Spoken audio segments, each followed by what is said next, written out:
రోజు తన మొగుడెళ్ళి పేకాట ఆడతా మందు కొడతా డ్యాన్సులు వేస్తూ ఉంటే చుట్టూతా ఉన్న అమ్మాయిలతో తిరిగి ఎంజాయ్ చేస్తూ ఉంటే అబ్బో మహారాష్ట్రలో అద్భుతం, ఇలాంటి జీవితం కావాలని ఏ ఆడదైనా కోరుకుంటుందా?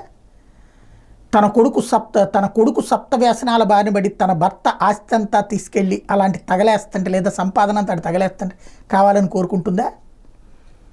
ఈనాటి యువతరం నేను అని ముందుకొచ్చినటువంటి ఆదిత్య థాకరే తను ఆ మధ్యన అవకాశం రాగానే ఏదైతే తన తండ్రి చేసిన దిక్కుమాలిన వ్యూహంలో భాగంగా భారతీయ జనతా పార్టీతో కలిసి పోటీ చేసి గెలిచి చివరికి ముఖ్యమంత్రి పదవి కోసం అని చెప్పేసి ఇటు పక్కన ఉన్నటువంటి శరద్ పవార్తో కాంగ్రెస్ పార్టీతో జట్టు కట్టి ముఖ్యమంత్రిగా తన తండ్రి అయితే తర్వాత వారసుడు కానీ ఆదిత్య థాకరే వచ్చి మంత్రి అయ్యి చేసిన పని ఏంటయ్యా అంటే రాత్రి పగళ్ళు బార్లు పబ్బులు ఉండేటట్టు, అందులో క్యాబరే డ్యాన్సులు ఉండేటట్టు, అట్లాగే మిగతా పనంతా చేసుకొచ్చాడు. వాళ్ళందరికీ ఉపాధి అంటూ మాట్లాడాడు.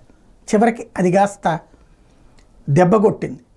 ఇవాళ రోజున ఆదిత్య థాకరే అనేటటువంటి వ్యక్తిని అతను చేసిన దాష్టీకాలు, డ్రగ్స్, అమ్మాయిలు, ఎంజాయ్మెంటు, చివరికి సుశాంత్ సింగ్ రాజ్పుత్ మరణానికి కారణమైనటువంటి వాడు, ప్లస్ కంట్రోల్ లేనటువంటి వాడు, ఏ బాలాసాహెబ్ థాకరేకి వారసుడు అవుతాడు అనుకుంటే చివరికి ఏ చైనా బుద్ధులకి వారసుడో లేకపోతే కనుక విలాసవంత జీవితపు వారసుడు, గాంధీల కుటుంబ వారసుడు, పాపం రాహుల్ గాంధీ కూడా చేయడట్లాగా ఎంటర్టైన్మెంట్ ఎంజాయ్మెంట్ జీవితం, ఏ సెంటిమెంట్లతో ఏ బాధ్యతతో ఏ గౌరవనీయమైనటువంటి స్థానం ఆనాడు తన కుటుంబం చేసిందో దాని నుంచి దూరం అయ్యి చివరికి తను నాశనం అవుతూ తన పార్టీని నాశనం చేశాడు ఆదిత్య థాకరే.